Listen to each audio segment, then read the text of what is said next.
The cafe was nearly empty when Isabella slid into the seat across from me, her leather tote bag making a loud thud as she placed it on the table. Her fingers, adorned with chunky gold rings, pushed a pile of papers toward me, the diamonds glinting under the harsh cafe lights.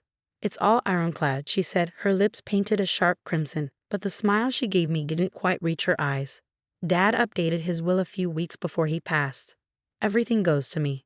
My name is Ella Carter, and at 31, I was watching my younger sister try to wipe out our father's final wishes, using the same cold precision she had honed to manipulate our family for as long as I could remember." "Did you really think he'd leave everything to you?" Isabella continued, casually swirling the foam in her untouched cappuccino. Sweet, kind-hearted Ella, who spent her life volunteering for animal shelters instead of learning how to run the company. Really? I looked down at the will, my father's signature glaring back at me. After battling a heart attack last month, Gregory Carter had left behind a tech empire, Carter Innovations, worth billions, a legacy Isabella was now trying to claim as her own. "This isn't his signature," I said quietly, tracing the sharp angles of the scrawl that didn't match our father's meticulous penmanship. Isabella's smile faltered. "It's his. Ask anyone at the law firm. They all witnessed it." "You and your husband's firm?" I met her eyes without flinching. "The same firm that has been trying to take over Carter Innovations for years?" "Jared is a brilliant lawyer," she snapped, her composure slipping just a little. "And he knows what's best for the company. Unlike you, who'd probably donate all our profits to some cause." I thought about the last conversation I'd had with Dad just days before his sudden heart attack. He had been pale, his voice weak, but still sharp. "The vault in my office," he'd said, pressing a key into my hand. "There's something important in there. Wait until you need it. You'll know when." I hadn't opened it yet. Something told me to hold off, to let Isabella make her move first. Now, as she sat across from me, grinning over her apparent victory, I knew the time had come. "You want to hear something fascinating?" I said, sipping my chamomile tea. "Dad and I had a lot of talks while you were busy hosting galas and running your PR campaigns. Did you know he kept meticulous records of every board meeting? Every shady deal?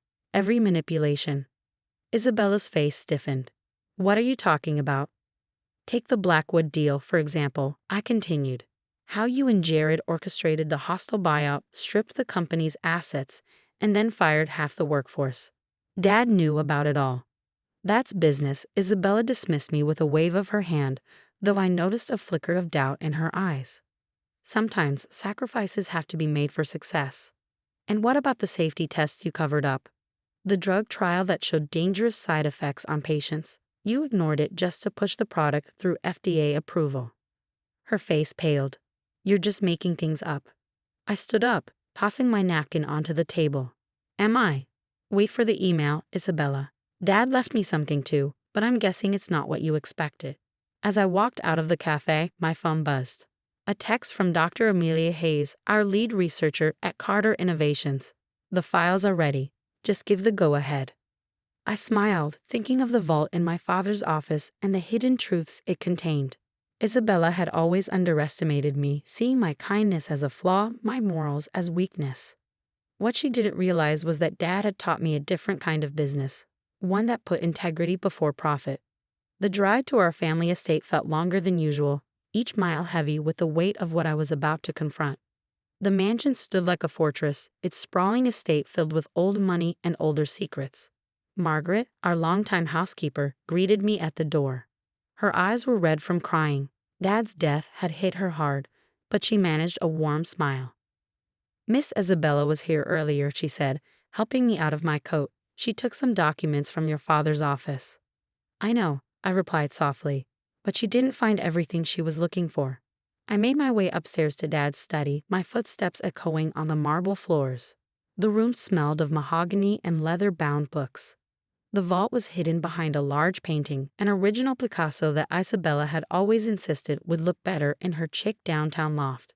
The key fit perfectly, and the door clicked open. Inside, I found a stack of papers, a small flash drive, and a letter addressed to me in Dad's precise handwriting.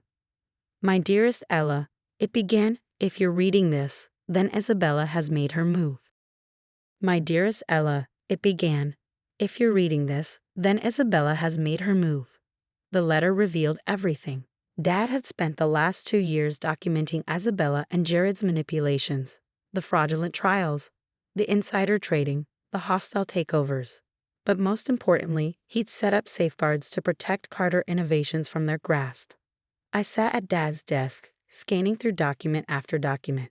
The flash drive held emails, transaction records, and meeting notes that painted a damning portrait of my sister's actions. Isabella hadn't just been ambitious, she had been reckless, endangering the company's future in pursuit of her own gain. My phone buzzed with an incoming call from Isabella. I let it go to voicemail, then focused on the last paragraph of Dad's letter. The real will is in the company vault, witnessed by the ethics committee. Isabella will try to use Jared's connections to suppress it, but she doesn't know about the failsafe. You remember the code, don't you? A smile tugged at the corner of my lips as I recalled the number sequence that had made me memorize when I was young. It had always seemed like a game back then. Now, I realized he had been preparing me for this moment. Dr. Hayes arrived an hour later, carrying her own set of files. The board is ready, she said, setting her laptop on the desk. They're waiting for your signal. I nodded, pulling up the prepared email. It contained just enough evidence to show Isabella the truth, without giving everything away. Not yet. Send it, I told Amelia. In her penthouse, Isabella opened the email. I could almost picture the panic on her face as she scrolled through the attachments, the evidence of her shady dealings, the Blackwood deal, the trial cover-up, the offshore accounts. Her reply came fast. You're bluffing. Those documents could easily be faked. I typed back one simple line, check the company vault. The code is your birth date. You know, the one you've been telling everyone is different for years. Isabella had lied about her age to maintain her image of youthful brilliance, but Dad had used her real birth date to set the vault code, something only the three of us knew. An hour later, my phone rang again. This time, it was Jared. Whatever you think you're doing, he said, his lawyer's cool demeanor slipping, it won't work. We have witnesses, signed contracts. You have perjury and fraud. I interrupted. Dad knew exactly what you were planning. He documented everything, right down to your secret meetings with Blackwood's executives. How much did you pay them to sell out? Silence echoed through the phone line. Then, what do you want? A board meeting, tomorrow morning. Victoria needs to be there. And if we refuse? I glanced at the stack of files on Dad's desk, years of evidence meticulously gathered during his final months while pretending to be the ailing patriarch. Then these go to the SEC, the FDA, and every major news outlet in the country. You decide. After hanging up, I sank into Dad's leather chair, running my fingers along the worn armrests. He'd spent endless hours here, building Prescott Enterprises into something that mattered, developing life-saving technologies, not just chasing after money. You've made him proud, Emily said from the doorway, bringing in a fresh cup of herbal tea. He always said you had his heart and his resolve. I smiled, remembering how Victoria had mocked my sense of duty, my insistence on ethical practices. She had never understood that Dad was training me not to be a cutthroat CEO, but a leader who could defend the company's mission. The next morning arrived dreary and cold. I drove to Prescott Enterprises headquarters early, claiming Dad's usual parking spot, now rightfully mine, thanks to the real will. The lobby went quiet as I walked through, the employees exchanging curious, nervous glances. They had witnessed Victoria's power plays over the years, seen her rise to apparent victory. Now they were about to witness a very different kind of power. The boardroom was full when I entered, Victoria and her husband Daniel, seated like royalty at the far end.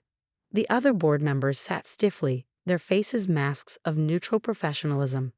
They had all received select documents from Dad's files, just enough to understand what was on the line. Well, Victoria sneered, her tone cold. What is this area? Some last-ditch effort to dispute the will? I took my seat at the head of the table, Dad's seat. No, Victoria. This is about saving Prescott Enterprises from people who would tear it down for their own profit. The next 2 hours were a turning point. I presented the evidence methodically, watching Victoria's expression change with every new document displayed on the screen. The fabricated clinical trials, the hidden safety reports, the shell companies. But it was Dad's video message that truly unraveled her. His face filled the screen, gaunt but resolute, recorded just weeks before his passing. As the founder and CEO of Prescott Enterprises, I hereby issue this statement regarding the attempted hostile takeover of our company. Victoria's grip tightened on the table, her fingers turning white. Shut it off. No, I said softly. You need to hear this. We all do. The video continued, Dad's voice firm as he recounted every underhanded tactic, every betrayal, every unethical decision Victoria and Daniel had made. He named names, referenced documents, and provided dates, all of which I had securely stored in multiple locations. Additionally, Dad continued, I have amended my will to ensure Prescott Enterprises remains true to its founding values. My daughter, Aria, will assume control of the company, effective immediately upon my death. Daniel shot to his feet, his face a mask of outrage. This is absurd. We have a legally executed will. A forged will, Dr. Claire Roberts interrupted, sliding copies of a forensic analysis across the table. The signature was digitally altered. We have solid proof. The boardroom erupted into chaos. Several members frantically started texting their lawyers. Others sat frozen, stunned. Victoria glared at me, her flawless facade cracking. You planned this, she spat. You and Dad, scheming behind my back. No, Victoria. You planned this. Every shady deal, every betrayal, it was all you. Dad just made sure there would be consequences. The next hour passed in a blur of legal arguments and emergency votes. By noon, Victoria and Daniel had been removed from the board, pending a full investigation. The FBI was already combing through the evidence of corporate fraud. The FDA had been alerted to the falsified clinical trials. As security escorted them from the building, Victoria threw one last bitter look my way. You've destroyed everything, she hissed. Prescott Enterprises will never survive under your ethical management. I thought of all the lives they'd ruined, the employees from the Crossfield acquisition, the patients harmed by the rushed drug trials, the small firms they'd crushed to line their pockets. No, Victoria, I said quietly, I'm going to build something better, something Dad always wanted, an enterprise that makes a difference, not just a profit. The weeks that followed were hectic. We recalled unsafe drugs, launched new safety studies, and reached out to the companies Victoria had harmed. The stock took a hit at first, but as our commitment to doing right became clear, ethical investors began stepping forward. 6 months later, I sat in Dad's study, now mine, looking at the latest financial reports. Prescott Enterprises was thriving, our newly approved cancer drug showing promising results from ethically conducted trials. The Crossfield family's former employees had been rehired, helping strengthen our research division. Emily brought in my evening tea, setting it beside a framed photo of Dad in his prime. The community center has reached out again, she said, offering a smile. They want you to host their charity auction again. Last year's event raised more for the Children's Hospital than ever before. Tell them yes, I replied, thinking of how Victoria had always belittled Dad's community efforts. And let's match our donation this time, twice as much. That night, as I prepared to leave, I noticed a small package on my desk. Inside, I found a key and a note in Claire's handwriting. Found this while going through the old records. It opens your dad's personal safe deposit box at National Bank. Thought you should have it. Inside the box was a journal, filled with Dad's thoughts, hopes, and dreams for the company's future. On the final page, written just days before his passing, was a note. My dearest Aria, by now, you've taken the reins at Prescott Enterprises and witnessed firsthand the challenges that come with doing business ethically. It isn't always easy. Victoria never understood that money and making a difference don't have to be mutually exclusive. But you do. You're reading this journal because you've proven you have the strength to lead with both your mind and your heart. I'm so proud of you, my daughter. Take care of our legacy. Love, Dad. I closed the journal, feeling the weight of his words. Victoria had believed she would inherit everything in that forged will, never realizing that Dad's true legacy wasn't just in the company.